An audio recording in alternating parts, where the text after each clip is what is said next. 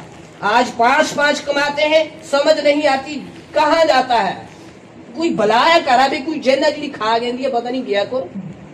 اس پیچھے وجہ یہ ہے اسی نہ شکریہ، اسی اللہ دی نعمت تا شکر نہ کر دے، پھر اس دینا جاندا تو کھسنا بھی جاندا، پھر جس لئے وہ رسی کی چھکتا ہے، پھر جس لئے اللہ تعالیٰ دی لاٹھی برستی ہے، وہ بے آواز ہوندی ہے۔ انسان کا سوالے گناہ کر کا سوچتا ہے جی میں بڑا انٹیلیجنٹ آسا، بڑا عقلمند آسا، جی میں بڑا طاقتور آسا، جی میں بچ گیا، بچیا وہ نہیں، اس لیے اللہ تعالیٰ مہلت دیتی دی ہے، جس لیے وہ رسی چھکتا تو انسان اندے منہ چڑھتا ہے۔ خیر بزرگوں، ہم نے نبی علیہ السلام کی سیرت کو پڑھنا ہے، اور میں جہاں بھی کہیں مجھے موقع ملتا ہے بزرگوں میں ہاتھ جوڑ جوڑ کے کہا کرتا ہوں صبح شام قرآن کریم کی تلاوت کریں، اور وقت اس کے بغیر جو وقت بچتا ہے اس کو نکال کر نبی علیہ السلام کی سیرت کا مطالعہ کریں، پھر ہمارے سامنے ساری چیزیں کھل کر آئیں گی، ہمارے پاس ہمیں ایک سبق ملے گا۔ نبی علیہ السلام کی زندگی کا اگر آپ پہلو کو دیکھیں تو 2 چیزوں پر سمجھ لو مشتمل۔ نبی علیہ السلام نے یہ سبق دیا امت کو، یہ درس دیا امت کو، آنے والے انسانوں کو، کہ اگر کچھ چیز تمہیں مل جائے، کچھ نعمت اللہ کی طرف سے میسر آ جائے تو تم اللہ کا شکر ادا کرو، اور یہ بھی سبق دیا کہ اگر کچھ چیز تمہیں نہ ملے تو تم اس کے اوپر صبر کرو، صبر کا دامن ہاتھ سے جانے نہ دو۔ تو بزرگوں وقت کم ہے، نبی علیہ السلام کی سیرت کے متعلق بہت ساری باتیں کرنی تھی لیکن وقت کم ہے، تو آپ سے یہی گزارش ہے، نہ کہنا مقصد نہ سننا مقصد، مقصد ہے عمل کرنا۔ میں آپ کو سیدھی سادی سی ایک مثال دوں گا، دیہاتی ایک مثال، پھر انشاءاللہ ہم بات کو ختم کریں گے۔ ایک سیدھا سادہ بندہ تھا، تو اس سے ایک آدمی نے کہا کہ حضرت فلاں جگہ آپ ہمارے ساتھ چلنا، وہاں پر ایک مجلس، مان کر چلو ایک دینی مجلس کا منعقد کیا گیا اس مسجد کے اندر، تو اس جگہ کوئی عالم صاحب آئیں گے، جو بھی اس وقت تھے وہ عالم صاحب آئیں گے، وہاں دین کی بات ہوگی۔ تو جیسے ہم جوڑوں کے اندر اجتماع کے اندر جاتے ہیں، جلسوں کے اندر جاتے ہیں، ایسے ہی اس نے اس سے کہا، تو اس نے کہا ٹھیک ہے جی میں چلا جاؤں گا۔ جب وہ تاریخ آئی تو یہ بندہ سیدھا سادہ تھا، وہ اس کے ساتھ اٹھا تو اس مجلس کے اندر، اس اجتماع کے اندر، اس جوڑ کے اندر چلا گیا۔ وہاں پر جو عالم صاحب آئے تھے انہوں نے اس وقت اس مسئلے پر گفتگو کی کہ انسان کسی سخت زمین کے اوپر پیشاب کرتا ہے، جس کی چھینٹیں اٹھ کر انسان کے کپڑوں کے اوپر، انسان کے جسم کے اوپر پڑتی ہیں، جس کی وجہ سے آپ سے حدیث سنی ہوگی اکثر و بیشتر قبر عذاب ہوتا ہے، اس وجہ سے ان چینٹوں سے اپنے آپ کو نہ بچانے کی وجہ سے۔ تو انہوں نے احتیاط یہ بتائی کہ ایسا کریں ہم تھوڑی سی مٹی، تھوڑی سی ریت ساتھ میں رکھ لیں، اور جہاں ہم پیشاب کریں تو وہاں پر اس کو ڈال دیں، اس کے اوپر پیشاب کریں تو ظاہر سی بات ہے پھر چھینٹیں اڑ کر نہیں پڑیں گی کپڑوں کے اوپر۔ تو اس نے یہ بات سنی، بات ہمیں بڑی عجیب سیدھی سادی لگتی ہوئی ہے لیکن ہے زبردست۔ اس نے جب سنا کہ یہ اس طرح احتیاط کرنی چاہیے پیشاب کی چینٹوں سے بچنے کے لیے، تو اس نے عمل شروع کر دیا۔ اس نے 1 کلو یا 2 کلو ریت یا مٹی اٹھائی، اپنے ساتھ رکھ دی۔ اچھا کچھ دن کے بعد ایسے ہی سلسلہ چلتا ہے، کچھ دن کے بعد دوبارہ اس انسان نے اس سے کہا کہ حضرت اب فلاں جگہ مسجد کے اندر کچھ جو ہے دینی پروگرام رکھا گیا ہے، ہم وہاں جائیں گے، وہاں پر دین کی بات ہوگی۔ تو ایسا کیا بس کرو پراوا اگے اس مولوی صاحب دسیا تھا انی ریت نہ رکھیو تو میں نہ چاہ سکتا، پتہ نہیں اور 10 چھوٹ سے اور کی نہیں چاہنی ہے تو میں چاہ نہ سکتا۔ مقصد یہ ہے کہ یہ عمل اس نے کیا، اس نے سنا، ہمیں سیدھی سادی یہ مثال لگتی ہوگی لیکن عمل کے اعتبار سے بہت وزنی ہے کہ اس نے اتنی ہی بات سنی کہ کیسے احتیاط کیا جائے تاکہ انسان اس گناہ سے بچے، قبر کا عذاب نہ ہو، تو اس نے عمل شروع کر دیا۔ دوسری بات یہ بزرگوں، نہ کہنا مقصد نہ سننا مقصد، مقصد ہے عمل کرنا۔ اگر کہنے والا ظاہر سی بات ہے نبی بھی نہیں ہے اور فرشتہ بھی نہیں ہے، انسان ہے، مفتی صاحب ہے تو وہ بھی انسان ہے، عالم حافظ ہے تو وہ بھی انسان ہے، کوئی دوسرا بندہ بات کر رہا ہے تو وہ بھی نبی بھی نہیں ہے، فرشتہ بھی نہیں ہے، تو غلطیاں ان 2 ذاتوں سے نہیں ہوا کرتی تھی، ان سے تو غلطیاں ہوتی ہیں۔ تو بس اوقات ہم دیکھیں کہ یہ غلطی کر رہے ہیں، اگر ہم دیکھیں وہ سارا ہی غلط بول رہے ہیں تو ظاہر سی بات ہے ان کو اتار ہی دیں، وہ بات کرنے کا حق کی چھین دیں۔ لیکن اگر اس سے اتنی لمبی بات کرنے کے درمیان کسی جگہ غلطی ہو جائے تو ظاہر سی بات تو اس نے جان بوجھ کر غلطی نہیں کی ہے، تو اس کی اصلاح کا یہ طریقہ ہے، الگ تھلگ اس کو لے جائیں، اس کی اصلاح کر دیں کہ فلاں آپ نے غلطی کی ہے، ٹھیک، یہ طریقہ۔ دوسری بات، آپ نے خبروں کے ذریعے سے، نیوز کے ذریعے سے دیکھا دنیا بھر کے اندر کیسے کیسے حالات ہیں۔ پنجاب کے اندر کشمیر کے اندر، دوسرے پنجاب کے اندر یا فلاں فلاں جگہ کتنا سیلاب ہے، کتنا پانی چڑھا ہے. وہ جموں جو بارش کے قطرے کے لیے کبھی کبھار ترسا کرتا تھا، آج وہاں پر پانی ہی پانی ہے. یہ ہمارا کشمیر کتنا پانی ہے. سری نگر کے کسی علاقے، بہت سارے علاقوں کے اندر، اننت ناگ علاقوں کے اندر جگہ جگہ پانی ہے. یہ پڑوس والا ملک، یہاں بھی سیلاب چڑھا ہے. تو یہ سب کچھ کیا ہوا بزرگوں؟ ہمارے گناہوں کی سزا ہے. اور آپ نے بسا اوقات وہاں دیکھا کہ جانور بہتے جا رہے ہیں. مجھے ایسا لگتا ہے ہمارے گناہ کی سزا جانوروں کو مل رہی ہے. تو یہ سارا کچھ، اگر آپ کسی بندے سے اکیلے ملاقات کریں نا، اسے پوچھیں یہ حالات کیوں آئے ہیں، وہ ادھر سے کہے گا جی ہمارے عمل بگڑ گئے. یار اگر ہم خود مانتے ہیں، میں خود مانتا ہوں میں غلط ہوں، میں حقوق اللہ کا خیال نہیں رکھتا، میں حقوق العباد کا خیال نہیں رکھتا، نمازوں کا مجھے نہیں پتا، روزوں کا مجھے نہیں پتا، ہمسائے کے حقوق کا مجھے نہیں پتا، والدین کے حقوق کا مجھے نہیں پتا. یار جب میں مان رہا ہوں کہ میں غلط ہوں تو پھر مجھے بدلنا بھی تو چاہیے نا اپنے آپ کو، مجھے صحیح راہ پر بھی تو لانا. جب ہم خود ادھر سے مان رہے کہ ہمارے ہی بدعمالیوں کا ثمرہ ہمارے اوپر مصیبتیں آئی ہیں، تو پھر ہم نے اپنے آپ کو سیدھا بھی کرنا ہے، صحیح راہ پر بھی لانا ہے. تو ان ساری چیزوں کا ایک ہی حل بزرگوں، رجوع اللہ، توبہ، استغفار اور اللہ رب العزت کے ساتھ مضبوط تعلق بنانا، یہ ان ساری چیزوں کا حل ہے. یہ اتنا عذاب، یہ کچھ سب کچھ جو بھی آیا ہے ہمارے ہی گناہوں کا ثمرہ ہے. تو لہٰذا ہمیں اللہ رب العزت کے ساتھ جڑنے کی ضرورت ہے، رجوع اللہ کرنا ہے، اس کے احکام کے مطابق، نبی علیہ السلام کے طریقوں کے مطابق زندگی گزارنی ہے. توبہ و استغفار کثرت سے کرنی ہے. 2 رکعت نماز ہم سب اپنی اپنی جگہ توبہ پڑھیں، اصلاح و توبہ، اس کے بعد اللہ سے معافی مانگے اور اپنا تعلق صحیح کر لیں. تو انشاءاللہ ان سارے حالاتوں کا حل نکل جائے گا. تو انشاءاللہ ایک بار ہم سب 3 بار دہرائیں گے. اسی سارے آکھا یا اللہ ماڑی توبہ، یا اللہ ماڑی توبہ، یا اللہ ماڑی توبہ. میرے رسول تھی آکھتے ہیں اللہ دی ذات اوپر رحمت اوپر امید رکھ کا آکھتے ہیں کہ اگر ایسا سچے دل نال توبہ کی تھی، اے نہیں کہ اس مائکہ دے ذریعے اس سے پاس گرائیں علاقے تک واز گئی یا اس کی مسجد ہی بار واز گئی نہیں اے نا، بلکہ اللہ دلوں کو سنتا ہے. اس وقت عرش سے اوپر ہماری آواز اللہ کے پاس پہنچی. اگر ہم نے صدق کے دل سے توبہ کی ہے اور ہم نے اپنے آپ کو بدلنے کا ارادہ کیا ہے، اس وقت ہم جامع مسجد بسگرائیں کے اندر اس حال میں بیٹھے ہیں جیسے آج ہی اور اسی وقت ہم نے اپنی ماں کی پیٹ سے جنم لیا ہے. اللہ نے سب معاف کر دیا اگر ہم نے صدق کے دل سے کیا. تو توبہ کرنا ہے، استغفار کرنی ہے، رجوع اللہ کرنا ہے، مضبوطی کے ساتھ مساجد کو آباد کرنا ہے، مدارس کے ساتھ اپنا تعلق رکھنا ہے، حضرات علماء کرام کے ساتھ اپنا تعلق رکھنا ہے. آپ خوش نصیب ہیں، آپ کے یہاں مفتی صاحب ہیں. جو بھی مسئلہ ہوگا ہم نہ گوگل سے سرچ ماریں گے، نہ یوٹیوب سے، نہ کسی اور اپلیکیشن سے، بلکہ اپنے مفتی صاحب کے پاس آئیں گے، ادب احترام کے ساتھ آئیں گے. اس کے بعد ہم ان سے وہ مسئلہ دریافت کریں گے، پھر جیسا وہ کہیں گے پھر ویسا کریں گے. پھر یہ نہ کہیں کہ لوگ ہی آدن جی تھی آدھی وہی ہونا چاہیے، پھر لوگ کہیں گے غلط عمل کرا. ٹھیک ہے، جو بھی مسئلہ ہوگا اب ان سے پوچھیں گے، علماء اکرام سے رابطہ کریں گے، ان سے پوچھیں گے اور اللہ سے ڈرتے ڈرتے انشاءاللہ زندگی گزاریں گے. تو نبی علیہ السلام کی سیرت پڑھیں گے، اسی کے مطابق زندگی گزاریں گے. سیرت منائی نہیں جاتی، سیرت اپنائی جاتی ہے. منانے کے اندر کامیابی نہیں، اس کے اندر منانے کے اندر کامیابی نہیں ہے، اپنانے کے اندر کامیابی ہے. تو اللہ رب العزت سے دعا ہے اللہ رب العزت ہمارے صغیرہ کبیرہ، چھوٹے بڑے، اگلے پچھلے تمام گناہوں کو معاف فرمائے اور اللہ رب العزت ہمیں اپنے احکام کے مطابق اور نبی علیہ السلام کی مبارک طریقے کے مطابق زندگی گزارنے کی توفیق عطا فرمائے. جو کہا گیا، جو سنا گیا، جو غلطی کوتاہی ہو اللہ معاف فرمائے اور ہم سب کو ان چند باتوں کے اوپر عمل کی توفیق نصیب فرمائے. وآخر دعوانا الحمدللہ رب العالمین. اگر تس کا ٹائم تھوڑا زیادہ کیدا تو میں معذرت خواہ.